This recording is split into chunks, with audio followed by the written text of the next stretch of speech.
we'll get started. First of all, thank you all for coming in. We're meeting with the candidates for the 49th District Representative in the State House. I'm Greg Jane. I think we've all met. I'm the opinion editor of the Columbian.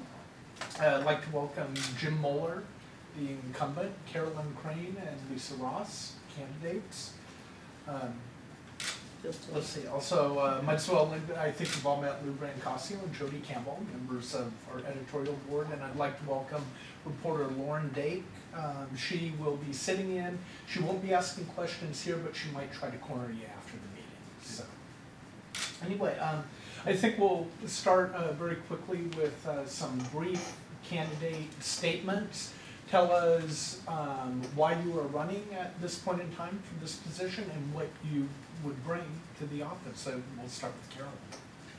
Well, I think we went through this in 2012, and I had never intended to run for office.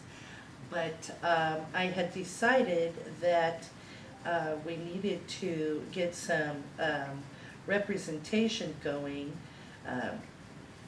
that was more indicative of what the people actually wanted. And so I decided, after looking for someone for 2 years to run for office, and everyone saying to me, you should do it, you know the issues. And my niece saying, who are you waiting for, Aunt Carolyn? Me. That it was actually our responsibility, my responsibility. We're not supposed to pass this on to the next generation. We're supposed to take care of it. So I stepped in. I also knew that it wouldn't be done in one race, that it was a marathon. And so Jim and I have been playing chess now for, well, 4 years at least. yes. So here we are. Okay. And that is why I'm running for office. Actually, then we'll go to the other challenger, Lisa. Well, my name is Lisa Ross, and I've lived in Hayesville since 2003 when we moved out here on the Oregon Trail with a big convoy of my family and my parents on the hope of a brighter future and a better education for our children. We haven't regretted it a minute. We looked actually all over the United States to try and find where we were going to live. We were in Alabama at the time, and this is the perfect place. So with the mountains and the sea and all the combinations and the beautiful green spaces. We thought we were moving to Portland, but when we got to Vancouver was when we felt at home. And I had some health challenges, which is another reason that we moved out here, that I put behind me in about 2009, 2010. They started getting much better.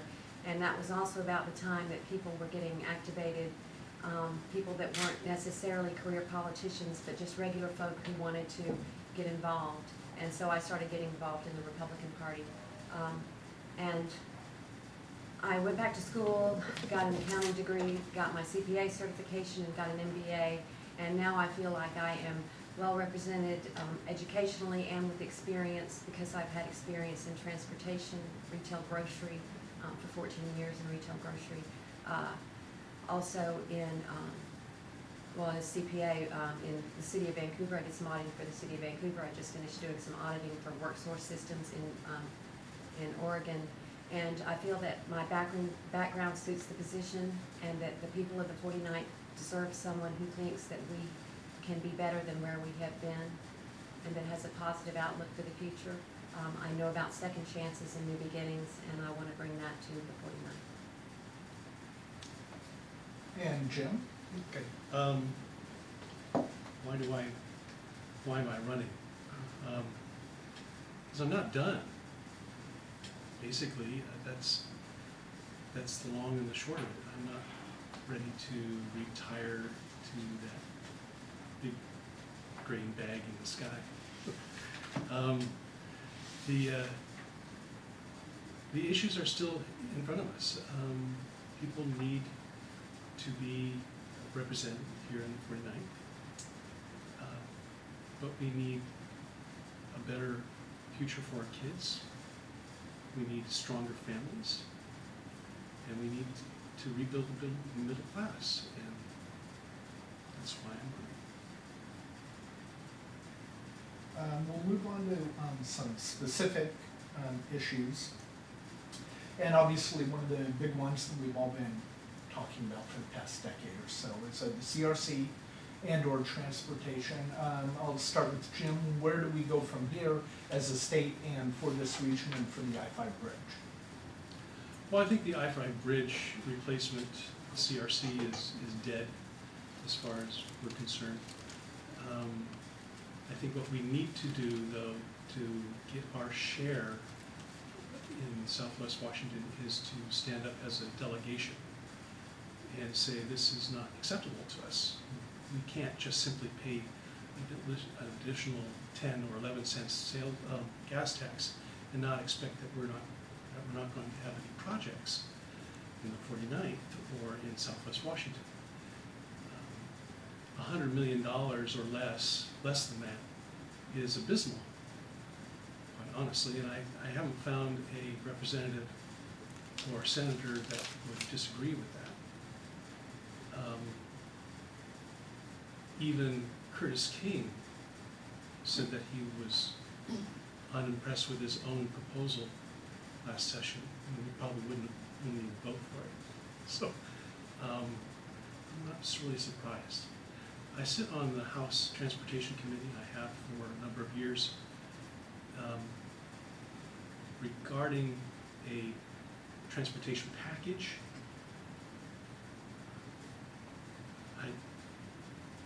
unless we change the Senate, I don't see any possibility of that happening.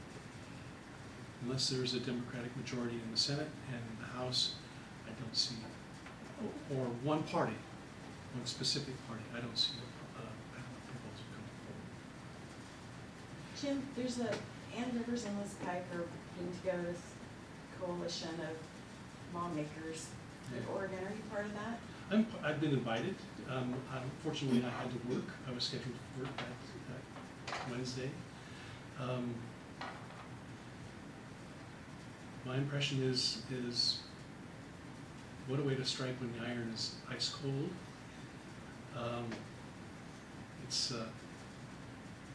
There's no money. I mean, there's no federal money. There's no state money. Oregon has already allocated their about 150 million of the 450 million that was allocated for the CRC in other directions. So we're done. I mean, as far as any kind of compromise with the state of Oregon is concerned. Lisa, what are your thoughts on transportation and the I-5 bridge? Well, I think, first of all, I read somewhere that it would cost the same amount to tear down the I-5 bridge as to refurbish it. And in the Northwest, everyone's big about recycling, and I think that maybe we should just refurbish that bridge and concentrate on building other bridges, because Washington really doesn't have the transportation problem. The problem is Washingtonians trying to get home in the evenings. They're trapped over there. And Portland would automatically solve all of their transportation problems if we started to toll the I-5 bridge. Because as soon as we started to toll the I-5 bridge, people wouldn't be going into Portland, so there wouldn't be a traffic problem down there. And some of them admit to this and giggled when I told this in the Republican Women's Luncheon in Portland. But with all the problems that the Washington Department of Transportation has had, like when they were drilling with Bertha and ran into that metal that they left there just 10 years ago, it seems like there would be money if they weren't wasting money in ridiculous fashion. And so I think a bi-state bridge coalition is good, but I think it should be looking at other bridges, because as long as there's only two, we're trapped. Where would those be? Well, the west side bridge that would go down to hook up with St. John's where it crosses the Willamette down there, and the east side bridge, it just seems obvious at 192nd because of the, well, it's got a big interchange that they built there, and I think there's an island there. I could be wrong on that, on that detail, but that's what I think, more bridges to solve the transportation congestion problem, not Carolyn? just replace the bridge. Well, okay, I've got a really long history of being very vocal, so I'm sure most of you know exactly where I stand on this. In all of those hundreds of hours of meetings that I attended, I heard a lot of conjecture. I bit of dreaming and no blueprints, just cartoon drawings and a lot of propaganda. And that could be actually, to a certain extent, on both sides of that argument.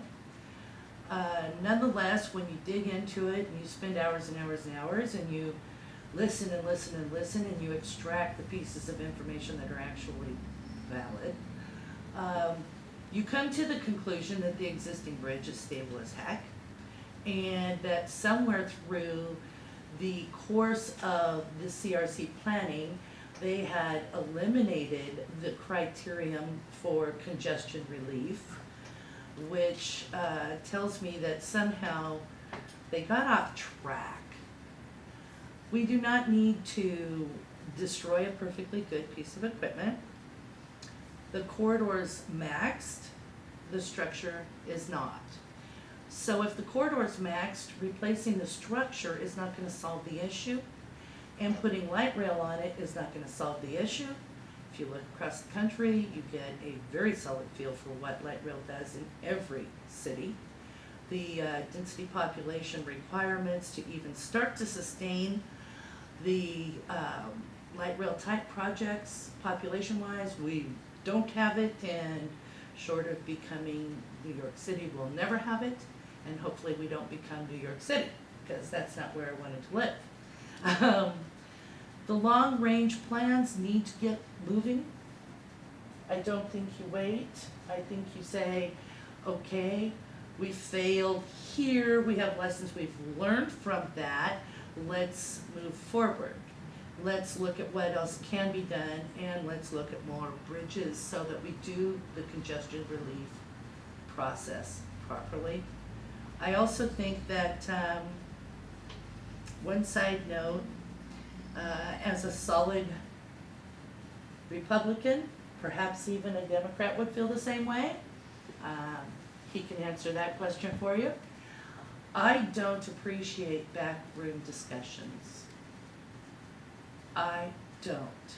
And I would prefer that the Bi-State Bridge Coalition would be open conversations, publicized meetings, allow the people to come, even if they're not gonna speak, if they're just gonna listen, be the fly on the wall. I've done more than my share of that too.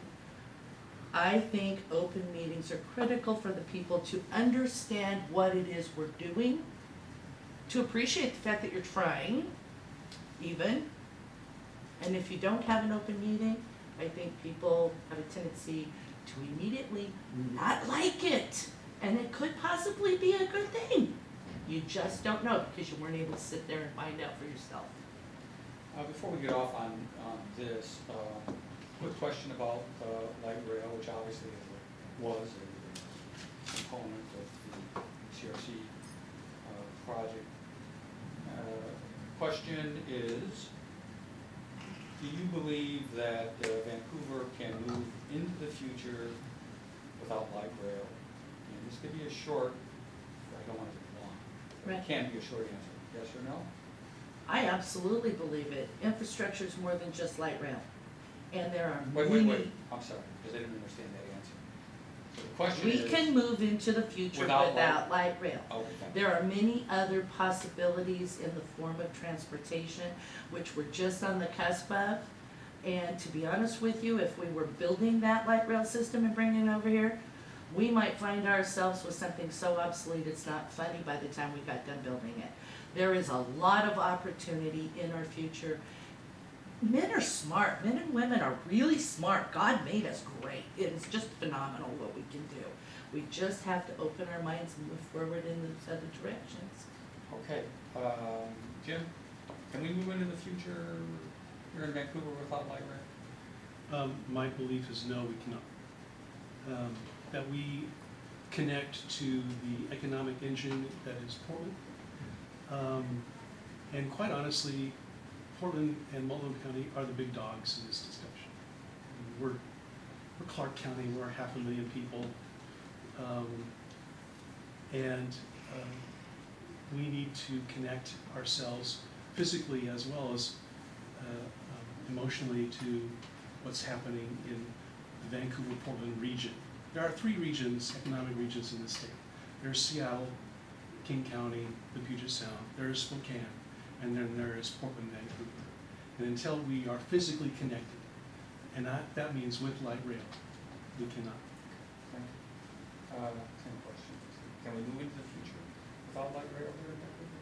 Well, the future is awfully broad and we don't know what's coming in the future. Well, take your So, best yes, shot. well, yes, we can. That's what I'm saying, that yes, we can move without light rail. I mean, we used light rail, what year was it? Was it in the 30s that it was in Portland that they took it down? I mean, it's already been deemed obsolete once.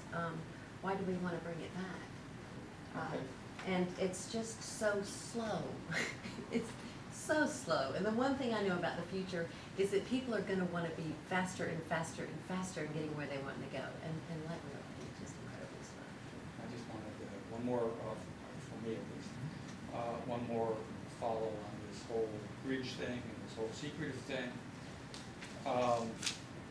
County Commissioner David Medor has announced that there will be a working East County bridge. Now it's 4 years, 7 months from now. And right now it happens to be secretive. We don't know much of the plan. So 2 questions on that. One, do you think David Medor will be right to say that we will be driving across the East County Bridge in less than 5 years? And 2, what do you think about the process so far? And we'll start with Carolyn. Well, I don't know if he's right or not. I'm not. Take your best shot. I'm gonna take a best shot, and I'm gonna say that I think that's extremely optimistic. So that's a no. That's probably a no, because you have 2 states with multiple governments you're dealing with. Actually, multiple layers of governments Right. you're dealing with. So I think you're pushing an envelope really hard to say, I'm going to do this on this date. What do you think Okay? about the secretive process? I'm not sure that it's completely secretive, Do you but know about it? I have heard, or, probably as much as you, perhaps. So nothing. But, well, I've heard price tags and I've heard locations, that sort of thing. But aside from price tags and locations, So you like the process? no, I did not say that, Lou, don't do that. I don't know what It's his they've job. done. Do you like the process? Of being secretive, never. Okay, thank you. Jim, and by the way, that is my job. I understand. I just want you to know, never in the secretive mode. Okay, thank you. Everything in the sunlight. If you want to beat me up, I want everybody to know you're doing it. Okay. Okay? Well, look, Jim, 5 years, and what do you think of the Ha process? ha ha ha. Very funny. See, I understood it. Oh, did you? You've been speaking too frequently to Yeah. you. On Facebook. No, it took 15 years, $200 million of federal dollars that we actually were on the hook for paying back half of it to the federal government. It's never happened before. The federal government has just said, well, we've never gone forward with a project before, so we don't really know if we're on the hook or not. We did sign a contract, and it does help having a senator who happens to be chair of the Senate Transportation Committee. But be that as it may, we're still yet to get the bill. I just don't see how we get to building a bridge, either east side or west side, within a 5-year period. What do you think about Commissioner Medor's process so far? I haven't heard anything about the process, so I guess I reserve judgment about it. I haven't even heard price tag.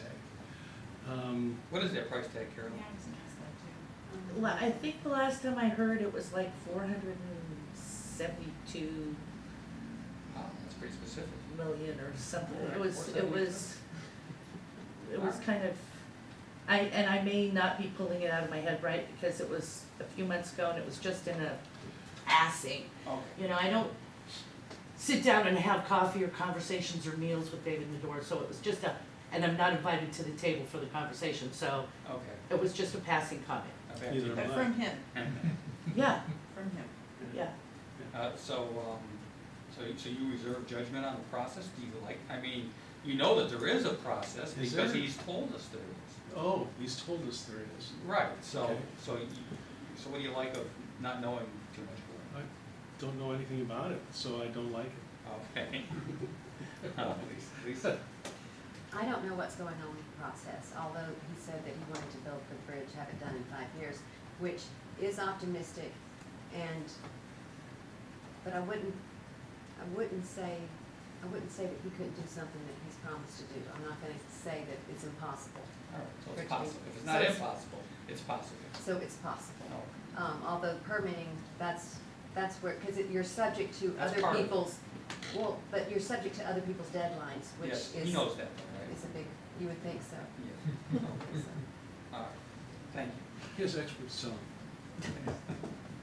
You know, Well, we could spend a lot of time on transportation, we'll move on. Another major issue facing the state is the funding for K through 12 education in the Supreme Court's McCleary decision. How should the state go about funding K through 12 education? Can we do it without raising taxes? Lisa? Yes, we can do it without raising taxes, and I think it's pretty basic. We know how much it costs to run our schools. I'm CPA, I do budgeting. You know how much it costs, you know what the utilities are gonna be, you know what the payment on the mortgage is, you know what your salaries are depending on how many students you're gonna have. And the only things you can really spend it on are infrastructure, technology, well, there's transportation, there's all the 4 things that are required. But it's mainly a labor-heavy industry, education is. So if you keep throwing money at it, you've got to find layers of labor to give the money to. And so we need to fund education first. We know how much it costs, we just fund it, and then we do everything else. And then we've met our obligation. The school board should not be in limbo of whether they're gonna get 9,000 per student or 7,000 per student and have to change up their budgets as they go along, as they have been over the past several years with a Democratic-controlled House and previously with the Democratic-controlled Senate. That's what you got when you had the Democrats in control, is the local school boards just praying and hoping that they're gonna get the funding that they need. So we need to fund education first. Well, yeah, but, and where's the money coming from? I mean, I didn't quite get that. I mean, so now you're gonna give them what they say they need. Well, And then then, what? before we throw money, 9,000 per student, we just throw that money at it. And we don't know if they need all that money. They go and buy, I don't know what they would do. I honestly don't know what they do with the extra money. But they've never built it from the front up. They said even in budgeting that they do it by classroom. You budget by classroom. In the whole school system, really, you can't budget by school. It makes it a lot more easy to come up with the numbers. You can hide so many things in numbers when you do it with weird ratios and different things like that. Okay, so you think that if you take a hard look at the way that that schools funds itself, that you can find this kind of money within just the way that they're funding itself? Well, and the way that they're spending the money. Right. They just That's finished what it- audits of the Evergreen School Board and another school board, and I'm not sure which one it was. It wasn't Vancouver, I haven't heard the one back yet.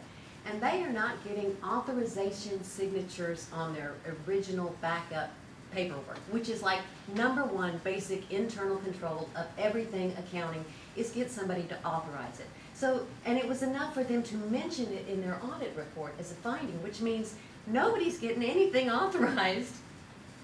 It doesn't mean that, I'm Okay. exaggerating. But it means that practically no one's getting anything authorized, and so who knows what it's getting spent on if it's not authorized? That is accounting 101, and they're not doing that in at least 2 school systems in the Clark County area. So what's going on in the rest of the state? So that can maybe get you $1 billion. It can get you quite a bit, and then there's the unions, but that's a whole another kettle of worms, I don't want to start right now. Okay. Carolyn? well, the McCleary ruling was an interesting ruling. In everybody's chatter, they keep saying that the McCleary ruling says we did not fund enough. But that is not technically what the ruling said. It said we did not fund appropriately. And those two different words mean two completely different things. Appropriately very well mean we're not spending it where we should, versus we're not getting enough into the school system.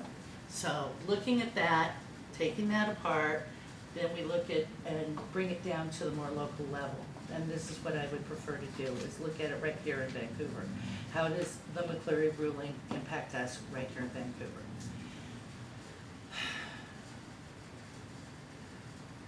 We have 2 schools that have an 80% plus poverty ratio in the student body population. That is sad. That is beyond sad. What schools are those? I believe one was Walnut Grove, and I don't remember what the other school was, right off the top. How? Yeah, it's Hal. Okay, thank you. The issue that you have, if you're going to fund schools properly, you've got to have people working. Think about it a minute.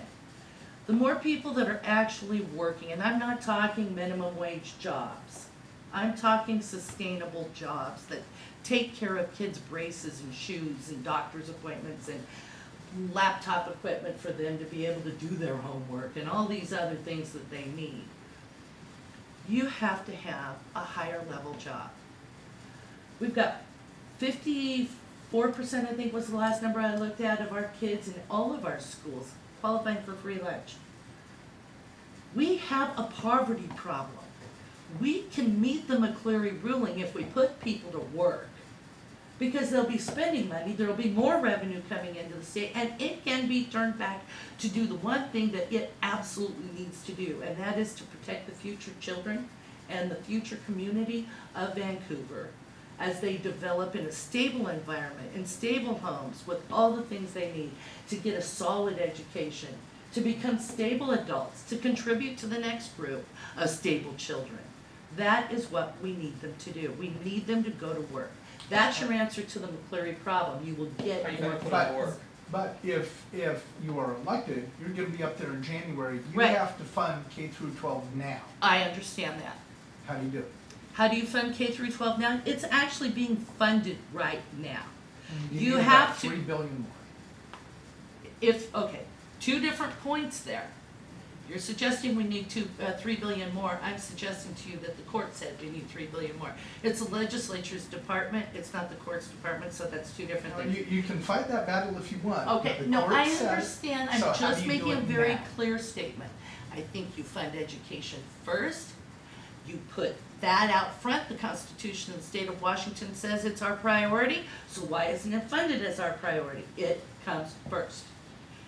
If we're going to fix what's wrong with us, we are going to have a different generation coming up behind us that is prepared to take on that future. Period. And if we don't do that, we've got a problem. We've got a problem for our future. It's our job to do that first. Fund education first. If that means you take money away from another department, some other space, that's what that means. Education comes first. You got any department ideas there? Well, I think you go a long ways if you do some WADOT reforms and quit wasting money on pontoon bridges that can't seem to hold themselves up. If you take a little bit of a look at, a hard look at the way we do contracting, to where, I'm sorry, I owned businesses. No contractor would ever walk into my establishment and take a bid from me and do a job for me and not guarantee their workmanship. You can do better than that if you looked on Angie's List. I mean, come on. We need to take a solid look at the way we're awarding contracts and what we're expecting out of those contracts. That way, we're not wasting our taxpayers' dollars. That puts some of them where they need to be in the first place. Get the job done, get it done right in the first, and make it someone else's responsibility if they fail at it. Jim McCleary? Cleary.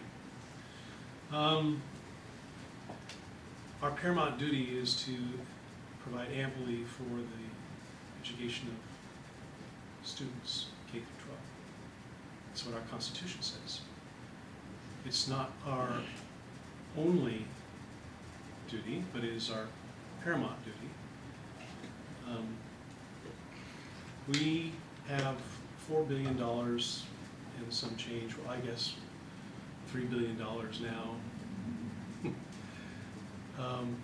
We have been cutting relentlessly.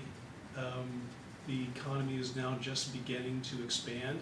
It has been shrinking for the past, I don't know, since 2008. We have been cutting. There are far less state workers now than there have been before. I think we have been in a situation in the Vancouver School District where we're pretty lucky. We have been able to backfill a lot of those positions by reserves that the school district has had. It has opted, instead of cutting positions, it has opted instead to continue those positions. The idea that we are floated by our levies is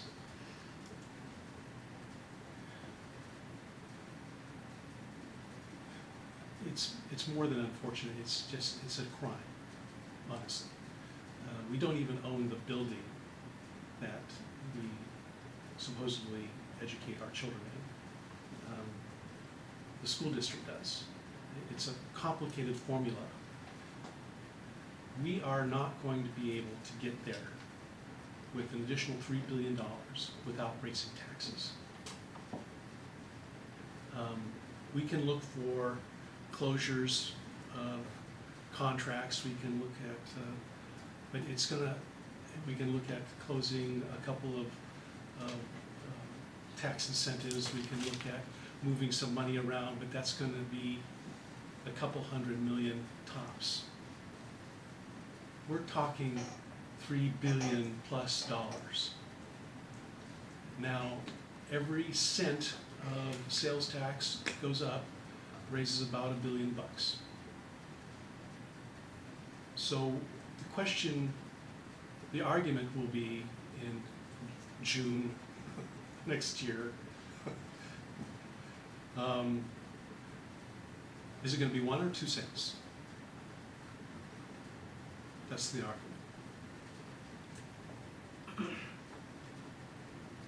And quite honestly, me coming back in June and saying, and explaining to the people of the 49th, well, this is what we needed to do.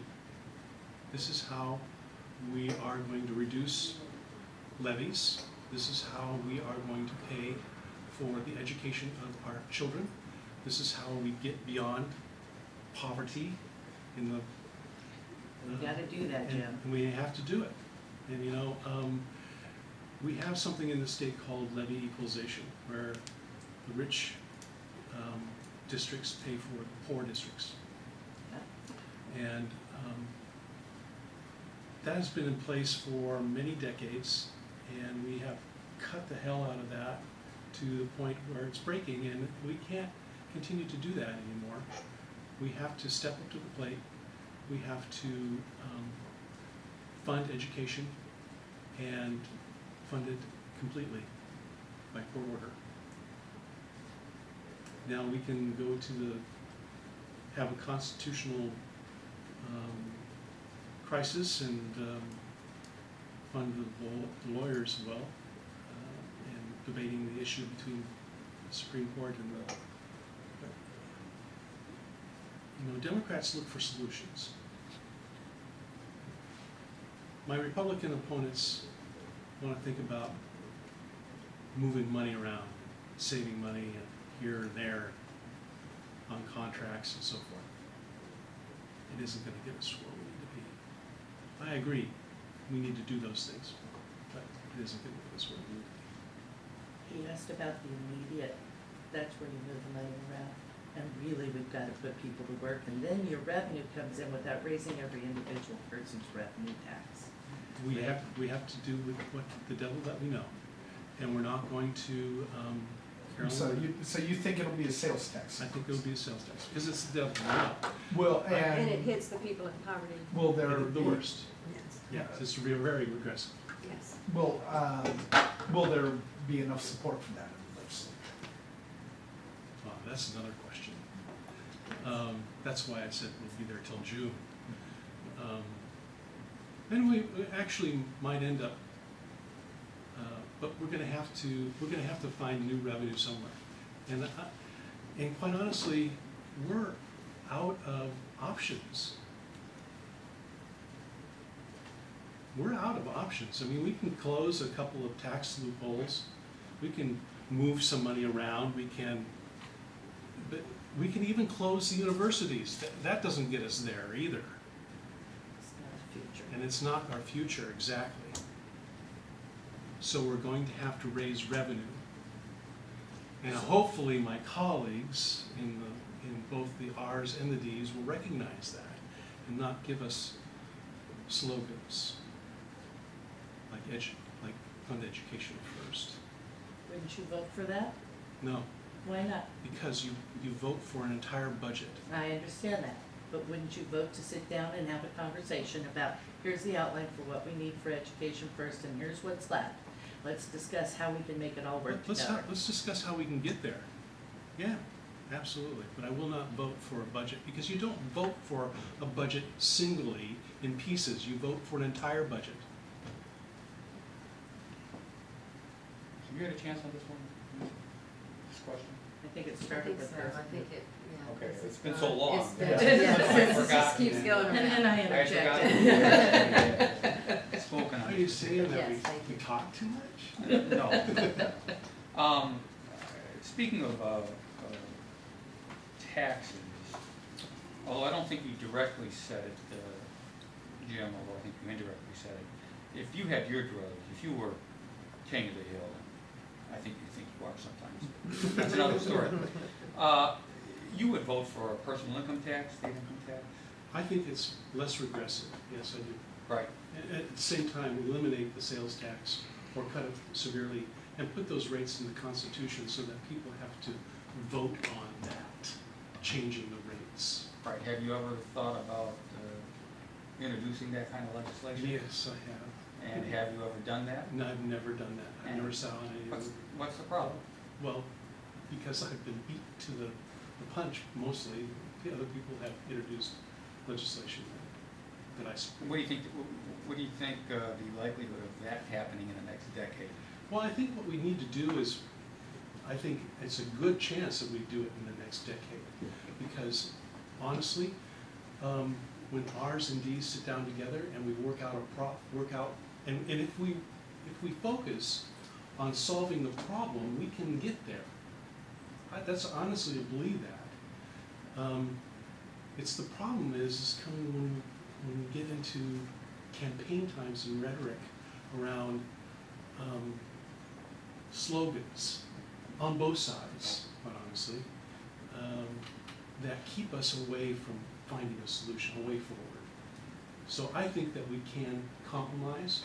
I think that we can get to the point where we put all those rates in the Constitution, where we make a constitutional amendment in the state, and we reduce or eliminate the B&O tax, that we reduce the sales tax, because we have to have a three-legged stool.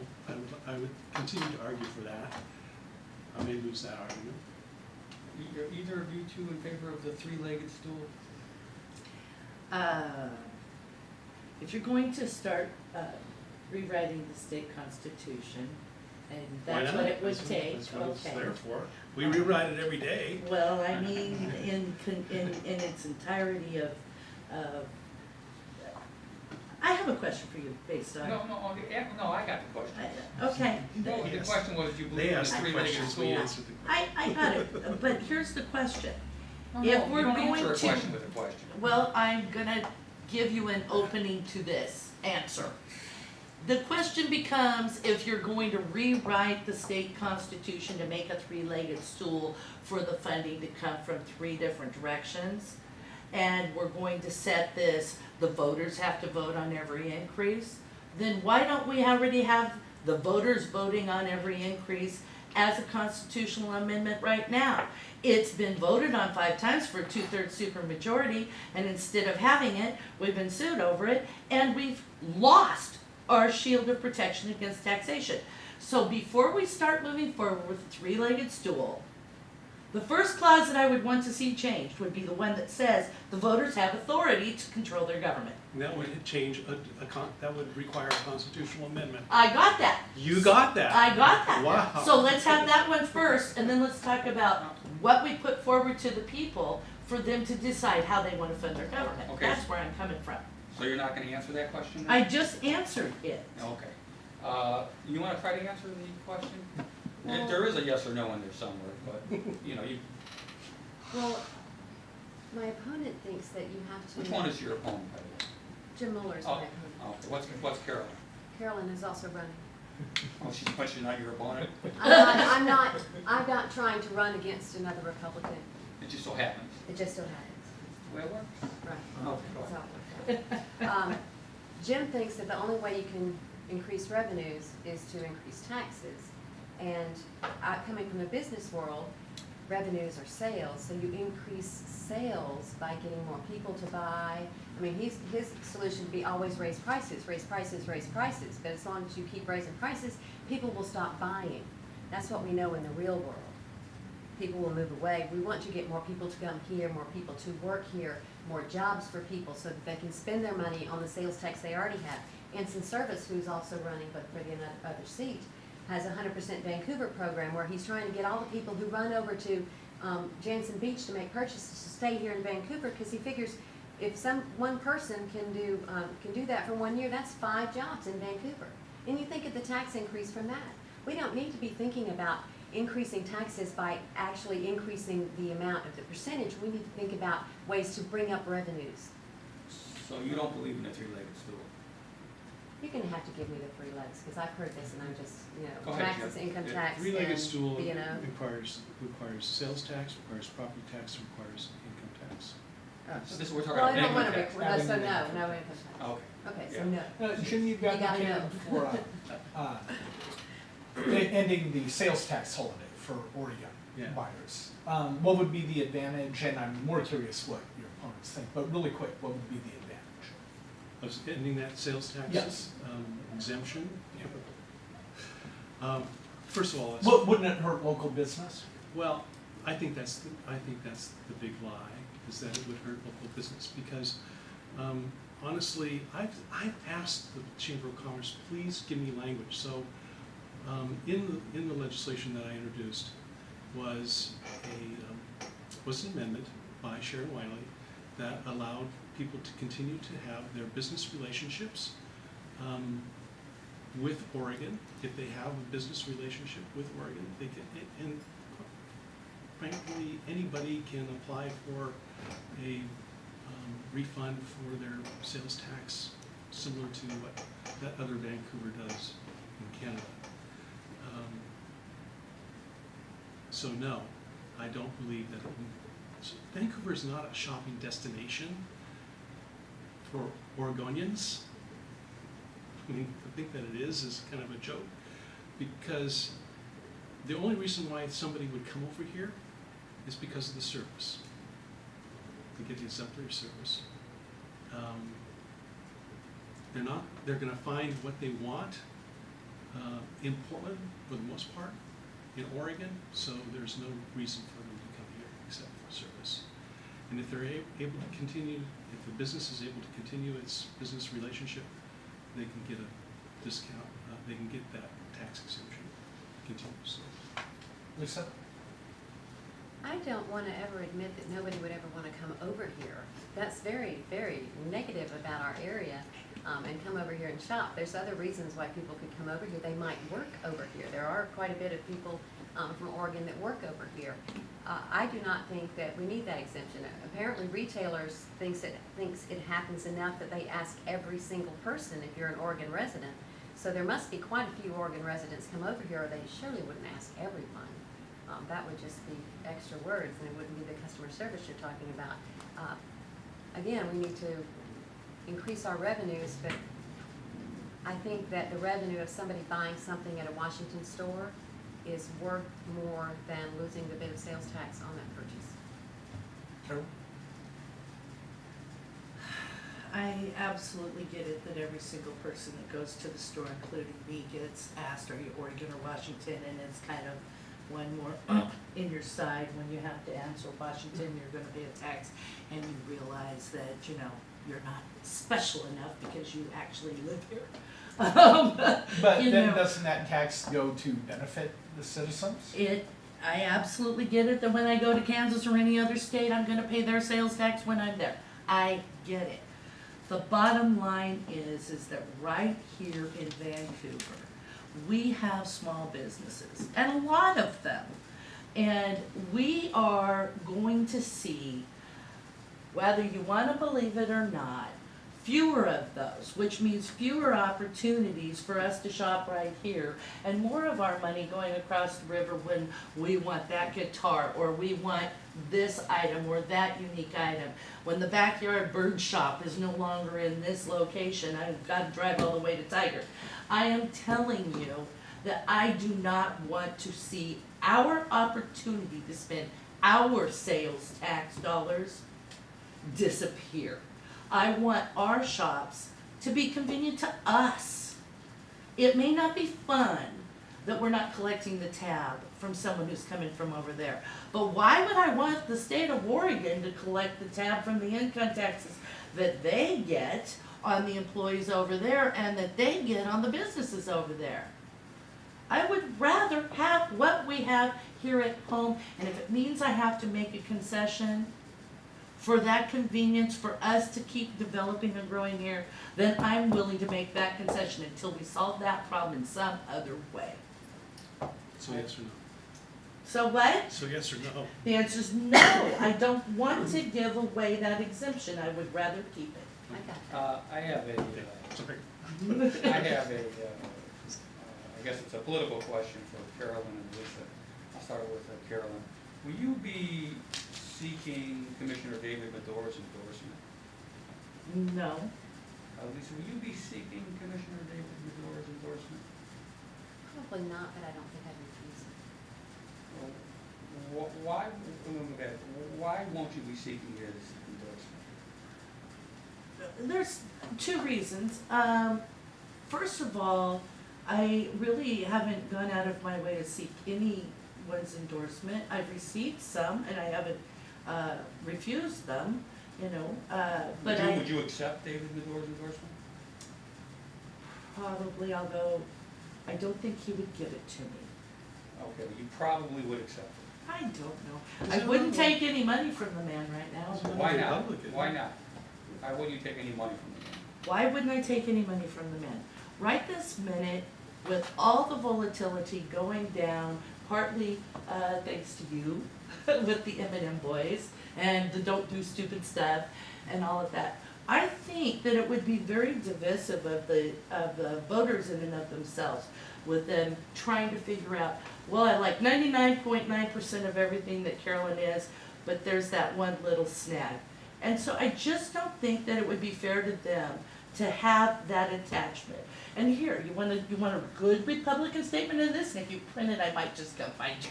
But if I were to accept $1 from him, it might take $5 to overcome the slime you're gonna give me. So I may just stay away from the $1, okay? I would give you what- You would give me. I just thought I'd mention that. I'm gonna turn it right You know- back on you. I love you, Luke, come on. So it wouldn't be the public, it would be me. No. It's Just- just, it's, no.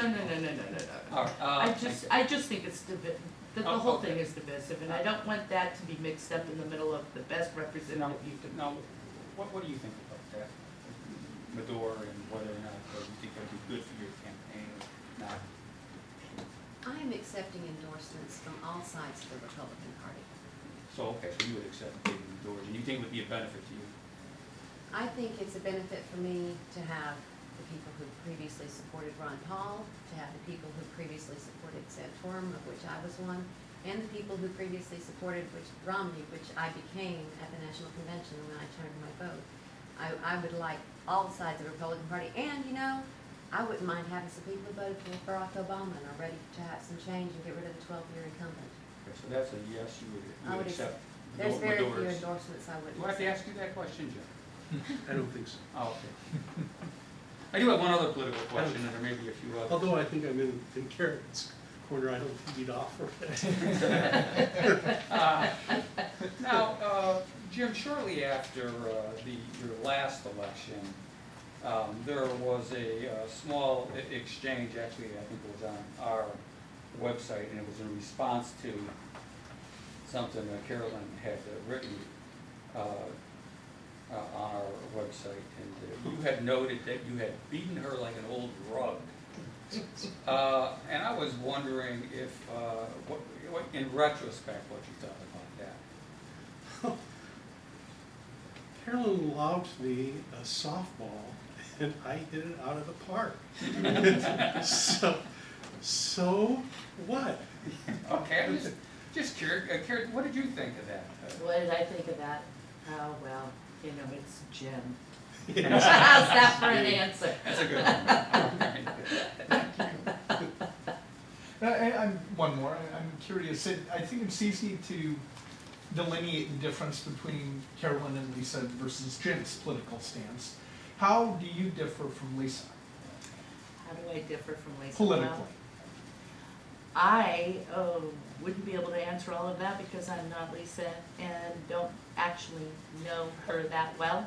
I can simply tell you who I am. How do you differentiate yourself for voters? I actually am the voter or the candidate that has been out there at all the different meetings for years and years and has been speaking up on their behalf for years and years. Has sat down and done the 40 or 50 hours worth of homework before showing up to that meeting to have a conversation to find out what's going on. I'm that candidate, and that's your difference.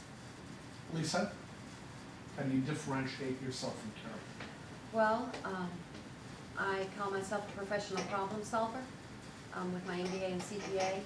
I have a variety of experience in different industries that I've already delineated. I think I have a crossover appeal that we need to win the 49th as an R. And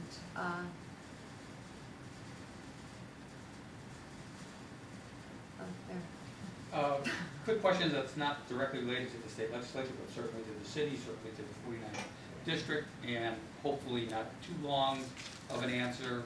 Agree or disagree with the proposed oil terminal down at the port?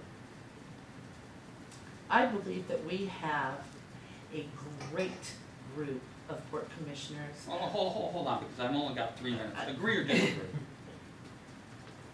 I agree with the port terminal Okay. done Oil. safely. Okay. Jim? I disagree. And I agree. I've been on the record for Okay. all the FSAC committees that I agree. So I have a question, Lisa, about your background. Have you done a lot of community volunteering, or have you neighborhood associations? What other kind of? Well, I was Political. Daisy and a Girl Scout troop leader, and when I was back in Alabama, I volunteered in the Vancouver Public Schools here. I've done volunteering with Columbia Mental Health Service. When you're an accountant, you do the money and all the different galas, and you volunteer at all those. I've done walkathons, and I've really spent a lot of time. I mean, I was a ballot count observer. I chased ballots. I spent a lot of time volunteering with the Republican Party because I felt like in local politics is where you actually have an opportunity to affect some change. Have you run for office before? I ran for school board in Vancouver School Board last year, and I ran for PCO before that, and I was just elected PCO. But Me too. I know, it was so great. It was not on the ballot, so wonderful. I know. I think we all might have all made it. Wow, I got elections. I know, it's very exciting. Are there any other pressing issues that we should ask about? What are you gonna do about poverty level? I think you should be asking that question. What are you going to do about the poverty level? Well, how about we start with the terminal? Actually, how about if we start by looking at the sustainability of really decent jobs so that we can give our children a future, and we raise the income. We've dropped It's sad. We went from 54,000 to 50,000 and now we're at 47,000. I mean, and those are last year's numbers. I'm curious, you know, the end of last year's numbers. We are losing income per capita, per household, per individual. When your average income running around here is 23,000 for a person working 40 hours a week, ouch. That is not okay. And unless we start really tackling that, we are not going to solve all those other problems. We have to tackle that. Oh, that's why I'm supportive of the increase in the minimum wage. Oh, I mean, there's that's, Stop, to start. this is sort of like closing comments, Oh, so now it's your turn. oh, it's nice. Well, basically, sort of in a combination between the last questions, I think that, I agree, honestly, I agree with Carolyn. I think that unless we start addressing the issue of poverty in this community, and housing, and paying people a decent wage, who are working full-time, to not worry about rent, to not worry about insurance, to not worry about who's gonna be watching their kids, we're gonna have that issue constantly, and we're going to continue to support and subsidize the private sector in housing, in rent, in food, in clothing, all along the way, because people don't make enough to live on, period. Before I support any bill in the legislature, I'm gonna ask 3 questions. One is, should the state legislature even be doing it? Do we have standing on that? Second, can we pay for it? That's a really big one. But the third one, and I think probably the most important one, is can it theoretically even work? And since he brought up the minimum wage and we didn't talk about it, that would be an example of something that breaks all economic principles. Raising the minimum wage does not help poverty. It does not help unemployment. It hurts unemployment. It is a barrier to entry, and it won't work. Well, thank you all for coming. Appreciate it. Thank you. Thanks.